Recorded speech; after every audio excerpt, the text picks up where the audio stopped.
Hello everybody, welcome back to Safa's Unscripted. Boys back in town. Obviously we've all pitched up for work to do our podcast because we won. We're not going to take hiatus because we managed to get the job done. So this is why we are here on Monday morning giving you guys content. But anyway, gents, before we get into the discussion of some pretty interesting games this past weekend, how are you Oaks feeling? And are you happy with what happened this weekend? Start off with casual. Very good, very happy. Not going to lie, we made life tough for ourselves near the end. We'll get into that in a sec. But obviously, just happy overall. The Southern dominance, rugby heritage continues. It prevails as always. So, I mean, it's a lovely little Sunday of the Southern dominance. Brett? Gotta love it when your whole entire family is Irish and you're the only one born in South Africa, and you just have to remind everyone that this is a real rugby team. That team up north can go sleep. But yeah, anyway, guys, before we get into everything, please remember we are a friendly channel as much as we may banter other sides. Of course, we are Safa's Unscripted, so we are obviously in love with the Springboks. But we would love it if you guys could fall in love with us as well. Subscribe and just spend eternity with us as we go through this journey of this podcast. So yeah, we really appreciate your subscriptions, your likes, everything like that. And we are literally here to just carry on for you guys. So let's just get straight into it. We're going to talk about the biggest game of the weekend, of course, the Springboks versus Ireland at Loftus. 27-20 to the Springboks in a game that was, I don't know, I feel like I'm not left satisfied. As much as I enjoyed the win, I'm not fully left satisfied. But we'll start off with Brett here. What was your thoughts on the game as a whole? Anything interesting that you picked up going into Durban? Yeah, just in general thoughts. Yeah, firstly, I was very happy with how our pack performed. I was also a bit negative with how long it took the bomb squad to get into it. I know it wasn't long, but longer than normal. So we didn't see that very first scrum dominance and powerful maul. It took them a bit like five minutes to get into things, which was okay. And although Rassi said we're not going to put everyone on at once, he went and did the exact opposite and put everyone on at once. But I'm with you. I was not happy with that performance. I felt like South Africa could have given Ireland at least 20 points there, let in some very, very soft tries. And if one more person tells me that Sheehan or Lowe are good rugby players, you can go suck it because you don't know what you're talking about. They sucked. Casual. Wow. Brutal assessment at the end. It just took a wild turn. Listen, I said it previously. Firstly, Brevan, I fully agree with you that, like, obviously we'll take the win. An ugly win is better than a pretty loss. Okay, we said we want to go undefeated this year, off to a good start. We wanted this. We've broken this little voodoo that was over us with Ireland. But I was not satisfied with the performance. We, especially in that first 30 minutes, and we've spoken about this before, where we dominate so much, right? Ireland didn't look like they really had a sniff, except for directly after we scored that first try. We were defending for our lives on our own 5-meter line. But that was good defense from us to keep them out. We are not clinical enough. We need to, when we have the ball, go ahead and score those tries. Because we were so dominant, yet it always felt that Ireland were just one form of points, whether it was a penalty or a try, away from really opening this game up again. And it didn't reflect the game. So we need to be more clinical. Now, obviously, this is our first week as a team together playing again, right? We're not counting that Wales one. There was a lot of new guys, new blood, no chemistry. And it's kind of the same with this thing. And we'll get into depth with what we think should happen with the team selection. But overall, I'll just say I'm happy to take the victory, but I want blood next weekend. That's what I raised on our group. You know, I said I wasn't truly satisfied with the results. I mean, of course, like you said, we'll take it, but that scoreline, in my opinion, should have been a lot worse. Now, there are factors here. Look, at the end of the day, the Irish have their opinion on, and we can get into depth with everything as we go on in this podcast because we're not going to shy away from controversial calls, as they would like to call it. But I think we were definitely adapting to the new attack that has been brought in. I mean, we saw Damien de Allende pass more than he carried yesterday. But even when he carried, he still carried bloody well. So, I mean, this is something that Damien de Allende doesn't necessarily always do. You know, we know him as the carrier of the Springboks at 12. But I saw him play a lot of out-the-back passes yesterday, a lot of offloads. So there's obviously a lot of change, and as every good team should do, change the way they play, even when they win. So just talking on that, your guys' opinions on just the way we attacked. Do you think on it was... that? Oh, sorry, on the Damien de Allende thing there, that also, I think that I wasn't quite satisfied or sold on the Tony Brown appointment until yesterday. He took one of the best carrying centers in the world and almost made him an all-rounder. I'm not saying that we can pinpoint one game as to how his whole game has changed, but you could see the Tony Brown in that attacking play there, which I really liked because, like you said, when he carried hard. He crossed the gain line every time. He was very clinical. It was a great performance. So I'm very happy with what Tony Brown is bringing into the team. And going back to what we previously spoke about, I'm also, yes, it wasn't the best performance from us. But like you said, Casual, it was our first game, pretty much everyone together, since the World Cup final. And it's already July, and we're playing our first home game. They just came out of a whole Six Nations tour. Their team chemistry should be pumping right now. They should be so high on confidence coming from that World Cup game and winning the Six Nations that their performance yesterday should not even have happened. They should have been better. But saying that South Africa was a bit poor, considering it was also our first game since the World Cup final, just barring the Welsh game. Yeah, what I loved about our attacking system is you could see what we wanted to do. Literally, the first time we got that ball out wide, we scored a try. And I was like, if we... Now, imagine this with a full... What's that noise?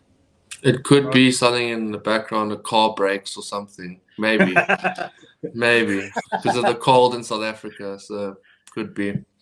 Yeah, the first time we got the ball out wide, scoring a try. Now, imagine that backline flowing with a team with chemistry, right? A team that has played a couple of games under this system. Because we saw it with England that it took a couple of games for them to settle into that new defensive pattern with Felix Jones.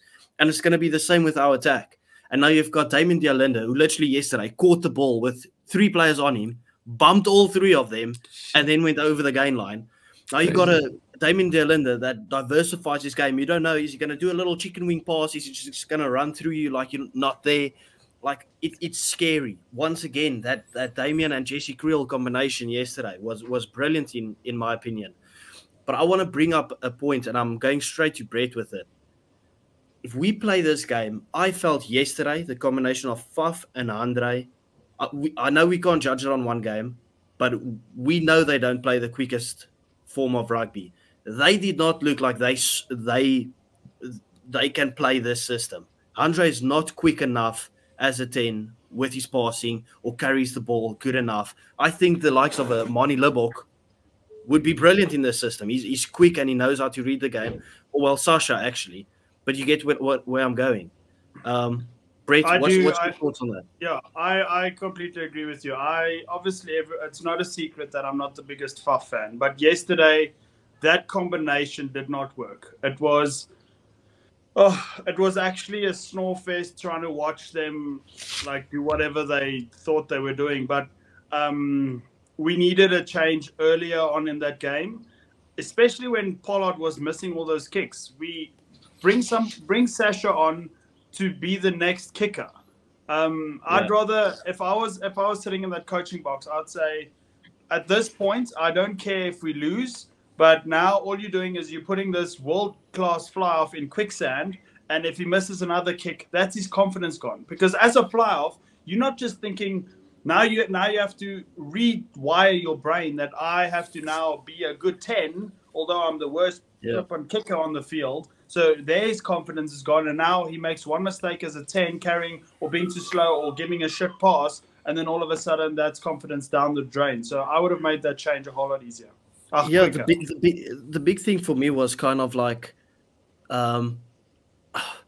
if Andre isn't gonna slot the goals, right? If his confidence is low for the game or he's just struggling from the tee, how much does he really offer you on the field, right?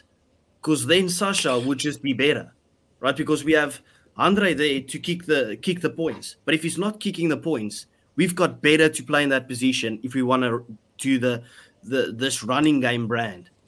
Brevan, would you agree? No. Well, obviously, I am a forward, so like obviously I might not have the best insights of this, but in my opinion, I personally think where it all stemmed from was the disruption in the ruck. I felt like the rucks were very messy. I felt like Faf didn't get. Listen, I know Faf has his moments where that doesn't matter, but I felt like the rucks were very disruptive, and Faf didn't get clean ball. That then leads to pressure on Faf to give a pass to Andre. And look, Andre's adapting to a new style of play that he has not been asked to play at Leicester Tigers or for the Springboks in a very long time. So and yes, the kicks, yes, I get it. Like I've said this to a lot of people now. I personally just think it happens. The best kickers in the world go through this, you know. Everyone will miss, and it's unfortunate that it happened in a game of such importance. But he missed 3, and then he slotted a corner kick. So I still think that he's the guy to take us not necessarily forward, but just in this series, I'd say. And I saw positives in Andre's game personally, but I agree in the sense that Faf and Andre didn't work the way we usually see them work because the system's changed. I feel like Grant Williams definitely stepped it up when he came onto the field. Yeah. He definitely made an improvement. So, yeah, I mean, that's just me personally. Listen, my point is not to drop Andre or, no, absolutely. or anything like that. My point is purely based on if you see a guy struggling in a game, why did we take so long to take him off? I think it's just experience. Like, I just think Rusty, I don't know.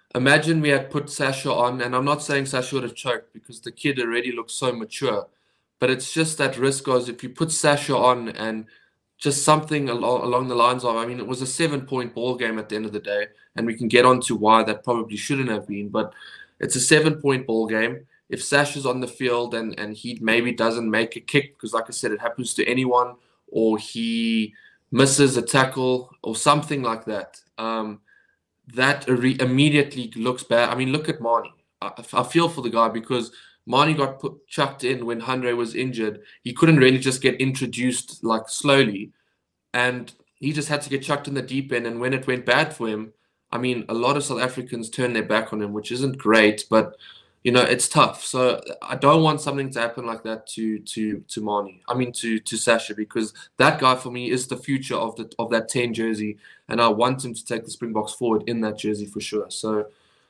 and I would do it as soon as the rugby championship in certain games, like genuinely, because he is the guy. Yeah. So if you're looking on, just to answer the casuals point there, so when I coach I know I only coach under 11 side, but it still counts because it's still people that I'm coaching. If you're a pivot player is having a bad game, you give them, now you've seen, okay, they are quite shit at this moment. I'm going to give them 10 more minutes to see if they can fix their game so they can just gain a bit of confidence back. So when I do sub them, which is inevitable, they feel like, okay, my last 2 minutes was good. I'm back. I'm calm. Now let's give the reserve a chance. And I think that's what happened yesterday with Pollard. I think that if we subbed him in the 61st minute, which I thought should have happened after that third terrible miss kick, And also just the leading up to that play was also terrible. So I thought that if you did sub him there, that means Pollard is now out maybe for 3 months, because now he knows the last thing he did in a Bok jersey was absolute dog shit. Pundits all over the world are going to talk about how dog shit I was. Then he rectified it with a kick from the corner, had a good run, put some, I think it was Vincent Koch, put him in the hole, carried up, and he ended his game on a high.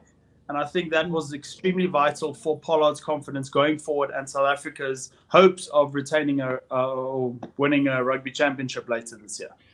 Yeah, just before we go on to, because I do want to bring up the controversies in terms of the ref and stuff, because obviously social media is plagued with it at the moment. Yeah. But just before we get into that, I just want to hear your guys' perspective on, I would want to start Sasha the next game, not because Andre struggled or anything, not because of that at all, but I want Sasha to play on a regular basis in the rugby championship in that 10 role, and I don't want him to go into that without having proper game time in that 10 jersey for the Springboks as of yet, because we've secured it. We can't lose this series, right? We've got that victory, and I want us to back him with confidence. Have Andre on the bench, tell him, listen, you're only going to play 45 minutes or something like that, but give him some proper minutes to actually get it blooded into the system to go ahead and play with confidence against the likes of the All Blacks and Argentina and Australia.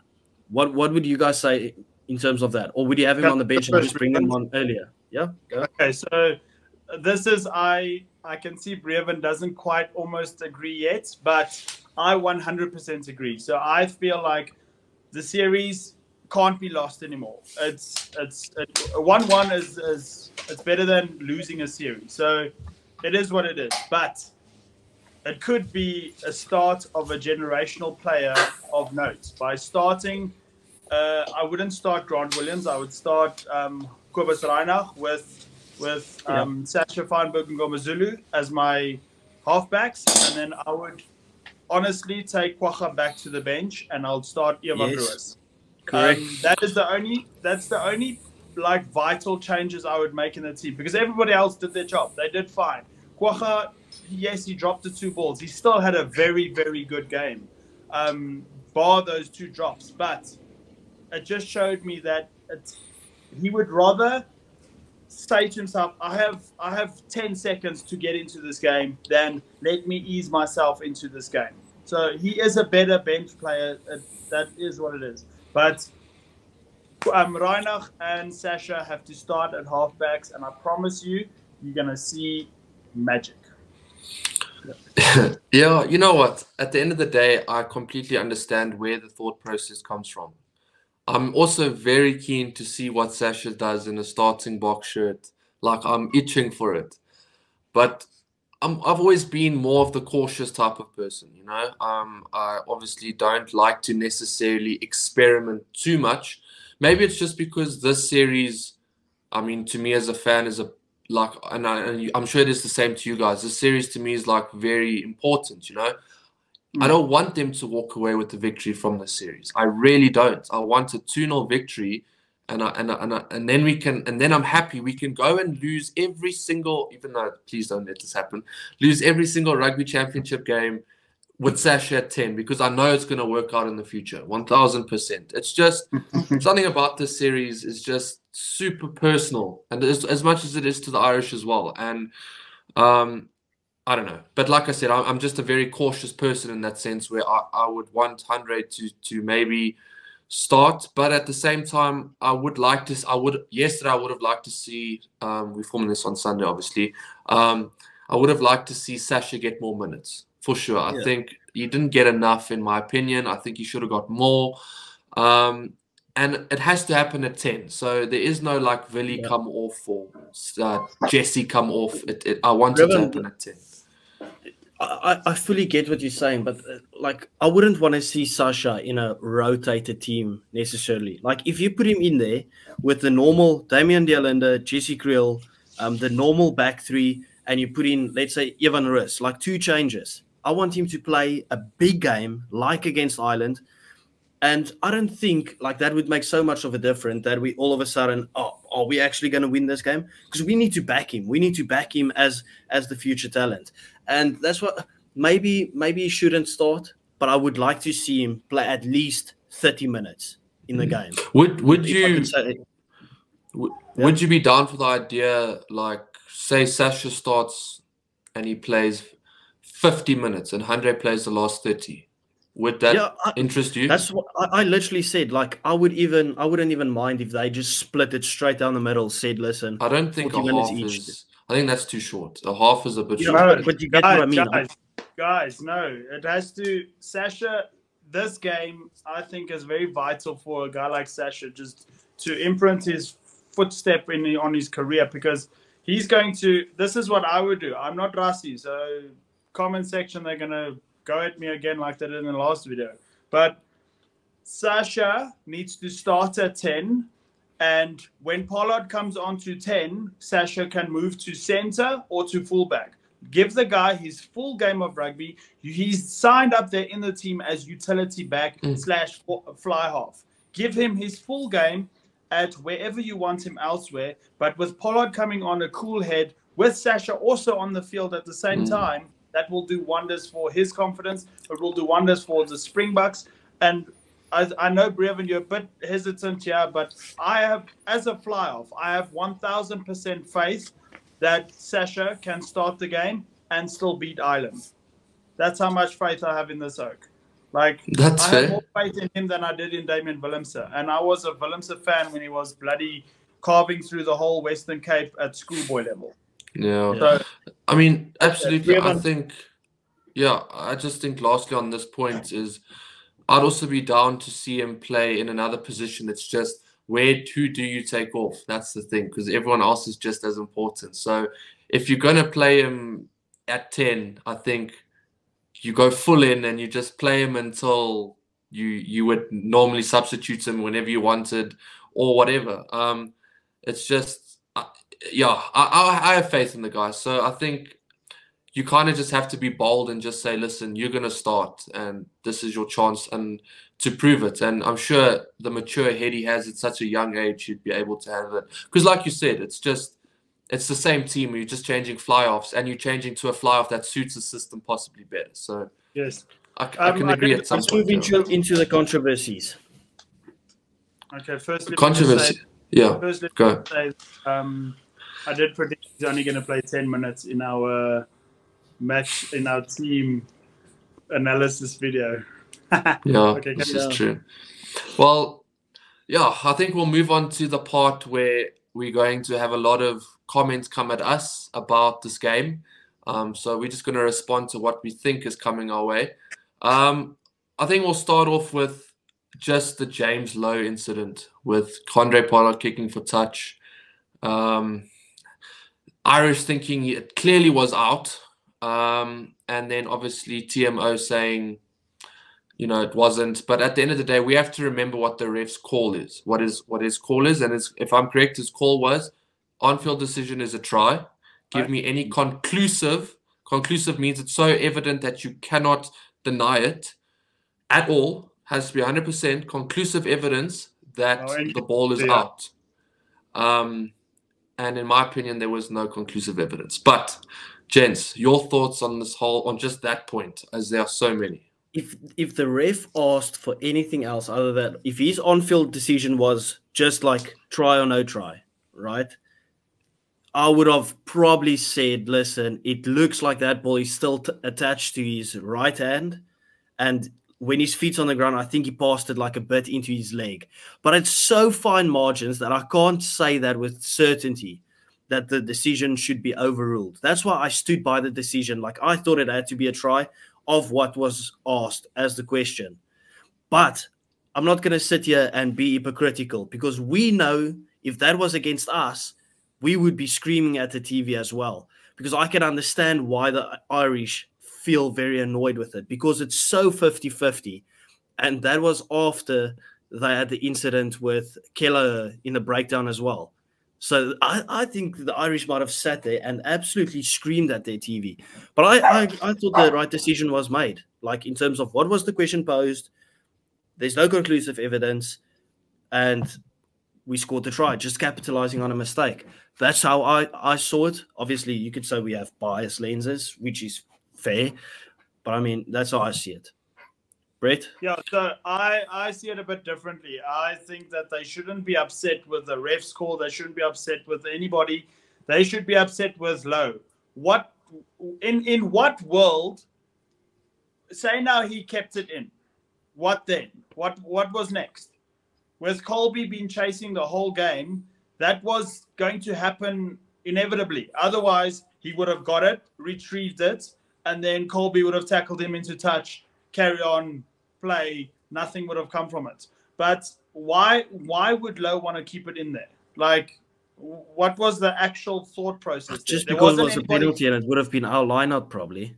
I guess I think, that. but also, yeah, I think another thing, I think Lowe maybe was trying too much, if that makes sense. Like, I think the Irish were handling our lineouts pretty well at mauls, especially. They probably could have defended that maul situation with the probability of us not capitalizing on many opportunities. That would have been a lineout in the middle of the field. So that's what I'm saying. That's my point. It's but also, I don't get it. It's not a good attacking option there. The fullback was miles away from him. He was gonna get the ball in, and if he got there in time to pick up the ball, Colby would have been on him anyway, and probably ripped the ball and scored under the post anyway. So I think something else no for me winning as there. well. Yeah, something else for me as well was, if your teammate is going to do that, right? I feel like the Irish should have been there in support as well, in the sense that I Yes. saw all of them standing watching the ball. Lowe brings it back in play.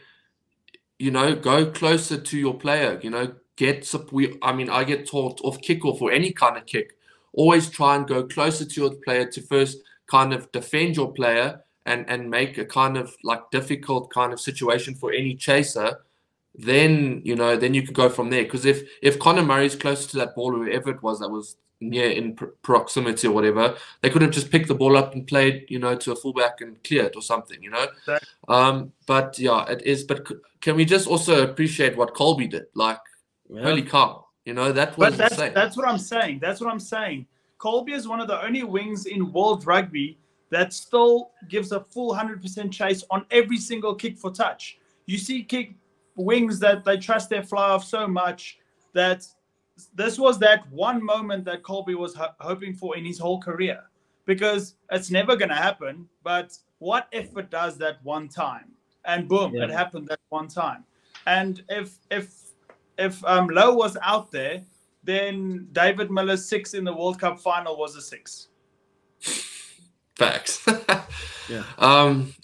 Casual, do you want to add anything on that specific point? Then just move on to the next one. Yeah, let's move on to Keller as well. Yeah, Keller. People talking about What even about more. Sheehan's? I'm the best hooker. Look at me, jacking off a rugby ball. No, man. Oh my God. I think going on Keller is one. I saw something interesting now on a different social media platform. How there was a similar incident that happened when we played the Irish in Ireland. That's what I was gonna say. Yeah. Dan Sheehan also kicked the ball out of a ruck, and they went and scored from it in that Irish game. Now, this time it was correctly blown, as you cannot kick a ball out of a ruck. That is the law. With a knee. Like, you just can't. And also, I felt like Bundi Aki, if you're telling me you hold body weight with your head on the ground, Exactly. Yeah. then you must be Superman. But yeah. That video of them doing it made the rounds when Rassi posted it. Remember when Rassi was posting literally everything, right? And Rassi literally explained why that shouldn't be a try. But they scored their try from that. Now, sometimes the call goes for you and sometimes the call goes against you. So you can't be aggrieved when this time literally the exact same thing happens and the call goes against you. And I was talking to someone and they said, yeah, but he didn't do it intentionally or whatever. And I'm just like, yeah, well, if you knock the ball on, whether it's intentional or not, it's still going to be a scrum. Like, you still played the ball in the ruck with your knees on the ground. Like, that's what happened. And you can't just let it go because we had the ball we weren't even defensively set, and then your actions made that you got the ball and affected the whole thing, and all of a sudden you scored from it. Obviously, you have to go back. Like, I'm not budging on this. That feet in the rug, playing the ball on the ground. Like, you can't do that. So stop moaning about that one. Like, sometimes the decision goes for you, sometimes it doesn't. Whether you think we got away with it and whether you got away with it the previous time, it's just part of the game. Like, the TMOs literally looked at it and said, okay, we're overruling the on-field decision because of the clear evidence, unlike the James Lowe one. So the TMO knows the game better, and the refs know the game better than us as fans. So don't debate their normal decision. Yeah, one of the most controversial ones that I've seen in my life was actually the Irish game versus South Africa in Dublin, where the ref said to John Smith, listen, please go talk to your team because this discipline is shit. Huddles his team, Ronan Nagara taps, scores, the ref awards the try. But back then, that was in South Africa, wasn't it? In like wherever it was, that's a farce, mate. I mean, how could that happen? Yeah, it wasn't in South Africa. Yeah. What's the fullback's name that made his debut from Ireland? Osborne. Great player. I've been hard on James Lowe now. I just want to give him a bit of credit for how he kept that ball in to give Osborne that try. That's fine margins, and he did well to do that. Brilliant. Yeah. He's very good at keeping the ball in play, James Lowe. And also, he is outstanding at this. Also, I think what also was good in that Irish try was the communication levels between Sheehan and Lowe to make that pass. You have to communicate in real time, quick, and make that pass. So obviously, look, the Irish, as much they brought it. I mean, I don't think they were better than us, but they definitely brought it. They stayed in the game somehow. But also, I don't know if you guys want to talk about this point, but this is a point that it's touched me a bit personally, in the sense that, like, this upset me because you now accusing our players of being apparently animals, and I quote, of hurting people and deliberately trying to end players' careers. I'm talking about Achia Snyman's tackle on Casey. That's unfortunate. Rugby is a contact sport, or as some people like to call it, what is it, casual? A what sport? A high-impact sport. I can't remember. Okay, high-impact sport or whatever it was. I just said it's not netball. I just think, like, I don't know if you guys are knowing which incident I'm talking about, but a lot of people are coming at Achia Snyman for making a tackle where he didn't make any head contact. It's just unfortunate Casey's head hit the ground after the tackle. Yeah. I'm actually, if you're going to talk about your team ending careers, talk about CJ Stander literally ending Patrick Lambie's career. Literally ending it. That's why Patrick Lambie stopped playing rugby, because an Irish player jumped onto his head and ended his career. When you make a tackle and the guy weighs 55 kilograms and you weigh 130 kilograms, there's going to be a difference. That is absolute bullshit that this is even coming up. Yeah. Listen, we will still also speak about New Zealand and England and Wales and the Wallabies. No, but we need because there were so many things that happened. Like, I just wanted to tell the people we are still going to speak about that. That incident, that was a great tackle. Injuries happen in the game. He didn't get hurt because of the tackle. He got hurt because of whiplash. He wasn't spiked into the ground or anything. If you look at that tackle, yes, maybe it's a bit late, right? I think Erkes Snyman knew that ball was away. But they are teammates at Munster. When you play against people that are your teammates, you just lay one on them. It's not a dirty tackle. You just crunched him into the ground. Hey? He's committed. Now he's Leinster. But anyway, he's committed to that tackle, regardless if Casey has thrown the pass or whatever. The law says if someone has committed to the tackle while the player has the ball, which he did, it's a legitimate tackle. I mean, like you say, sometimes you just can't pull out of I'm about to tackle this guy motion. Like, that's rugby. Like, for goodness sake, But what he did was actually he did Irish a little bit of a favor, because when Conor Murray came on, Ireland actually looked like a proper rugby team again. Yeah, Casey didn't have his best game, but in the end, like that was a good tackle. He even like Casey's bum hit the floor first. That just tells you how good of a tackle it was. If you want to talk about something that nearly killed a guy, it was Kulisi bumping Henshaw into Oh another my universe. word. Okay, Guys, that looked like we could have on seen that, a death on the field. that was Khaleesi, well flippin' done for that performance. That was a Brilliant. good performance from Sia Khaleesi. Yeah, I think Kulisi had a lot of personal things coming into this game. I mean, he's just been called fat and transparent. The Irish have been claiming that his team that he captains, not necessarily the team, but a lot of people around the world have been claiming that his team is second best to the Irish that he captains. I mean, he probably came into this game like, listen, bro, I'm fed up with this nonsense. But that bounce, though, like that was brutal. Like, when I watched that first time, I was like, I know Sia Kulisi can carry, but my lord, like that was that. And was the ref correct in stopping the play there? I think we were in 100%. agreement, 100%. Yeah. Off his head, 100%. Yeah. No qualms on that. But also, if there are any kids watching this episode by any chance, Don't tackle like that.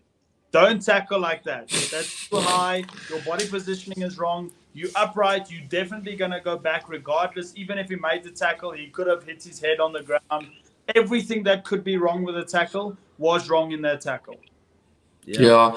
And then I think the last thing, if there's anything, guys, you want to add, but the last thing I just want to add on the performance as a whole, I think, well, there's two things. First of all, I think that scrum at the end there, like, I've been seeing some things saying that if they had carried on that scrum at that speed, they'd arrive in Durban by Thursday. Literally, this is a proven fact. This is a proven fact. At that speed, they would arrive in Durban by Thursday, and we would be able to play on Saturday. But then also, I just think also scoring a try or getting the penalty try, and then kind of just switching off and letting the Irish come back, even though they had a yellow card, come back and score straight away. We have to be wary of that, because if we are not careful, they can easily punish us quickly like they did in this past game, and that can cost us. So we have to stay switched on after we score. I mean, don't do what my beloved Bulls do and just decide last 20 you don't know how to play rugby anymore. Just stay switched on, and I truly believe this is a 2-0 to us. But anything else you guys want to add? Both teams just capitalized on each other's mistakes here at the end, and it just got an absolute shit show. But let's move on to literally the first game of the weekend. You see, Wow. This game, Scott Robertson's first game as New Zealand coach, going up against England, who, let's be fair, no one really gave, other than Mr. Burns. He to be fair, he gave them a chance. And no one really gave them a chance, and they came to Dunedin and arguably deserved to win, in my opinion. I think they were the better team. And as for a fellow, well, I think a New Zealand pundit currently saying, or had said, that the Springbok rugby is not the future. Yes, it may win World Cups, but it's not the future. I think you may want to think again, because neither is yours. That rugby wasn't. No. I can't remember his name. I should probably fully get my facts on who it actually was, but it was said. Next episode, I will quote who it was. But that Ben Smith literally just baits everyone into anything. I don't know if you guys saw his recent tweets, but he was like, yes, Samoa won, New Zealand won, who was it, Fiji won. So all the Southern Hemisphere teams have done it, except for we're just waiting on Argentina. And then the tweet right before that, South Africa might be the best Northern Hemisphere team playing in the Northern Hemisphere team in the world. And I was just like, people are going to fall for this. Yeah, people get paid. Anyway, let's but go yeah, on. I think just talking on the say? game, and I've said this for a while. Obviously, it takes time to suit a system, whether it's defensively or attacking. And England have finally, I felt, found the system that obviously that Felix Jones is trying to implement there in England. I feel like he's starting to get what Nienaber taught him, because it's kind of like a mental type thing. He's now implementing that into the English side, and that English side defended phenomenally well. I have never seen the Springboks have done in the World Cup final, but that England side, like really held those All Blacks back for a long period of time. But anyway, we'll start off with Brett. Your thoughts on that game as a whole? Yeah, so I'm gonna just before we spoke about it in the previous episode, I was actually watching a few Crusaders games of Scott Robinson, and then a few of the last games that England played, and that's why I came to my conclusion. And then when I thought of Felix Jones being there as well, I thought that the reason why I thought England could win the game is because when they close down Rico Ioane on the outside, they don't even have to tackle him. They just have to be up in his face. Mistakes are made the whole time. And I felt like that with Bowden Barrett needed to start at 10, and the All Blacks would have won that game by 40 points. Damian McKenzie, I don't think he's a good 10 at all. He should have been playing fullback at least. But then again, I forget his name. The fullback that did play, Perifetta. He had a good game. So good. He was probably the best player on that All Blacks team. But then, if you look at how I thought New Zealand was going to play and how I thought England was going to play, it panned out exactly the way I thought it would.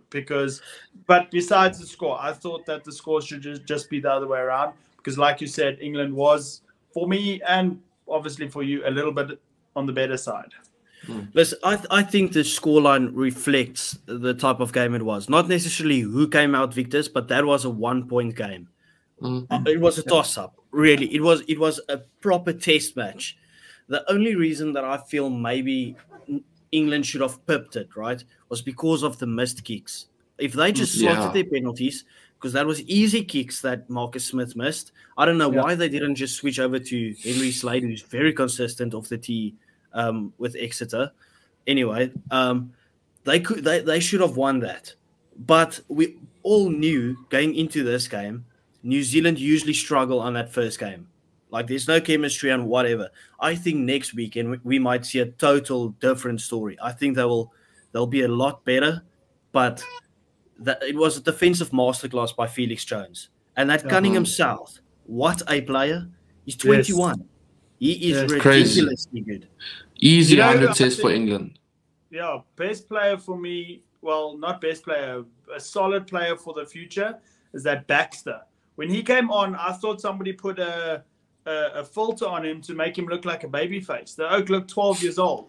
And then he scrummed the shit out of them. He carried well. And at the end of that game, it looked like he had just played his 50th test. He looked like an old man. Like, that even Furbank. Yeah. I was about to say as well. Furbank, obviously, he was so solid. And the fact that Severis, Severis is not going to contest the high ball. He's going to try and break your ribs. And that's just what Severis does. And he does it well. So the fact that he took those balls out of the air, he didn't jump, but he took them out of the air and he braced for that hit and he did it well. Because lots of fullbacks, they know Severis is coming down at 1,000 miles per hour. They could drop the ball. They could make a mistake, a fumble, anything. But Furbank was rock solid at the back there. And he put in a massive hit. On who was it? Was on Geordie Barrett. Geordie Barrett. Yo, Geordie's been eating shots this past few All Black games. Like, shit, poor guy. But yeah, I think overall, do you think, I mean, obviously it's a bit too soon to say, but casual, do you think Scott Robinson was the guy to take the All Blacks forward? Yes.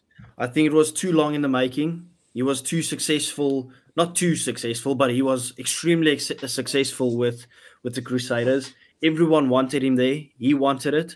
They fit their style that they want to play nicely. We can't judge him on this one game. They still got the victory, right? And we gave England credit in terms of how much better they've started looking since the start of the Six Nations. How they started the Six Nations and how they finished it was a lot better. They're starting to find their flow. They're not a bad team. And still he got the victory. I think next weekend, there's early prediction, but I'm going with New Zealand to get a victory again and look a lot better doing it. Maybe that backline moves a bit better.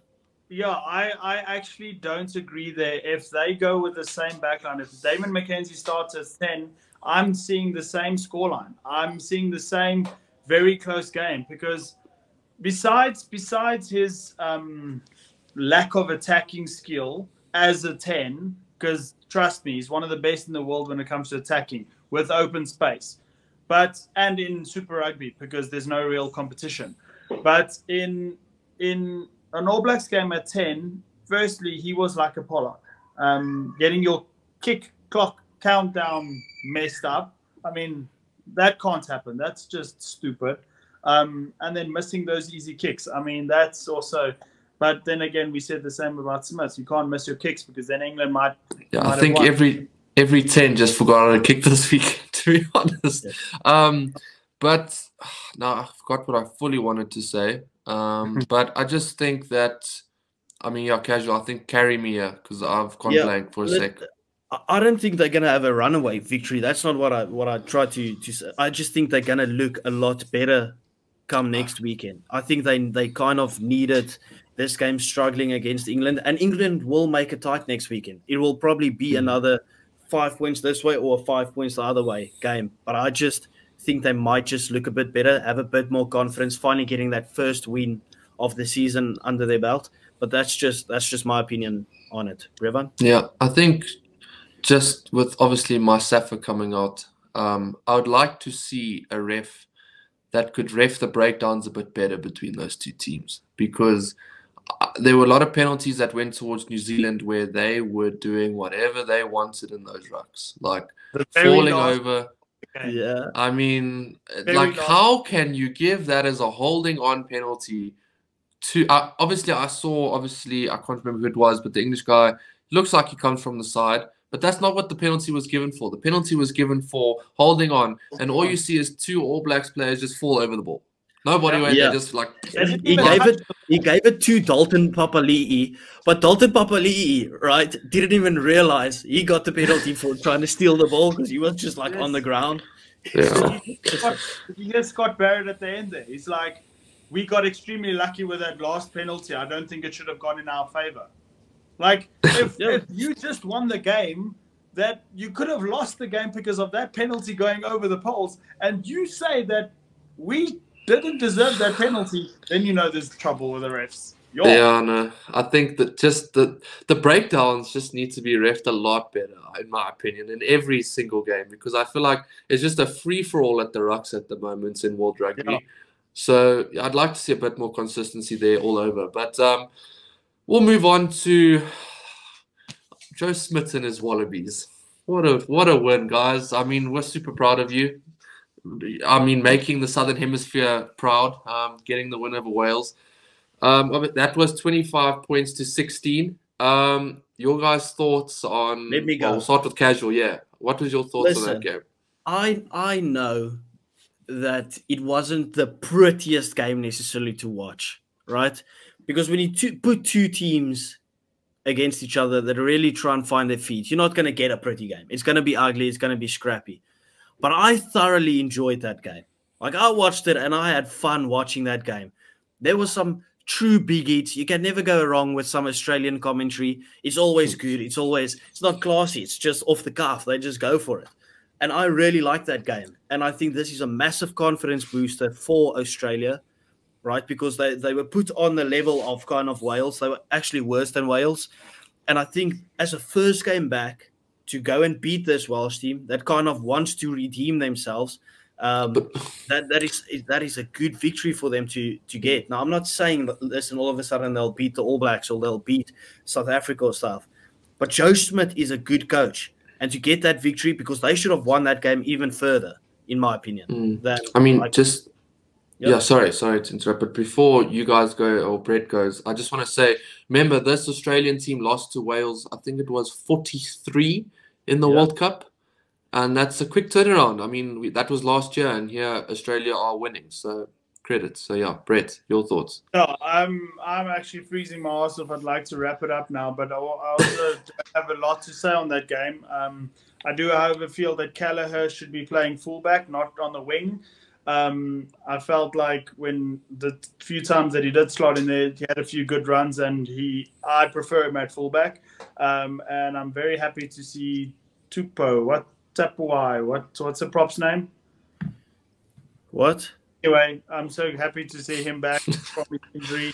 Oh yes, yes, The yes. yellow Tupo. Yeah, Tupa, yes. Got a good try there. I'm happy that he's back, looking leaner. I think that this Australian side has a lot to offer going into the Rugby Championship, but you can't only narrowly beat a Welsh side that has been absolutely dog shit the way they have been. But They'll whack them next week. I'm telling you now, they're whacking them next week. We'll blame that. Yes, blame that on the first of the season. And then obviously just your thoughts on Wright's try. I mean, how good was that? Did you guys see that try?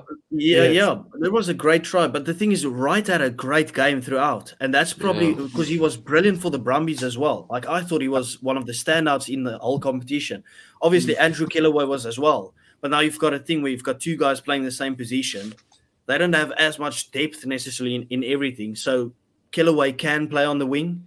So I see what they're doing with wanting to play. Hey? So can Wright. He played wing. Yeah, but I would rather play Killaway on the wing and Wright true. on fullback. But so that's kind of just the situation they find themselves in. But that was a brilliant try. But with the brilliant try, it was terrible defense. How does 3 people get sold on a single dummy for him to get through there? But the step there at the final, inside, outside, back inside, and then back outside, breaking ankles, lovely. He's good. He's proper good. I don't know what Eddie Jones was smoking not to have him in the World Cup, but overall, a beautiful confidence victory for them, especially after what happened in the World Cup. That's all I have to say on that. Yeah, lads, are we ready to prepare ourselves for week number 2 of these international games? Obviously, everyone has a big thing to prove. We don't want to lose to the Irish. The New Zealanders don't want to lose to the English, and the Australians don't want to lose to the Welsh, and vice versa. But anyway, we'll cover that in the upcoming episodes. And thank you again, everyone, for joining us. If you're Irish, I'm sorry, but like I said, there's still Kings Park, which will probably suit you guys better. So please remember to like, subscribe, and we will see you guys in the next episode. So yeah, that's us for now. Cheers. Cheers. Bye.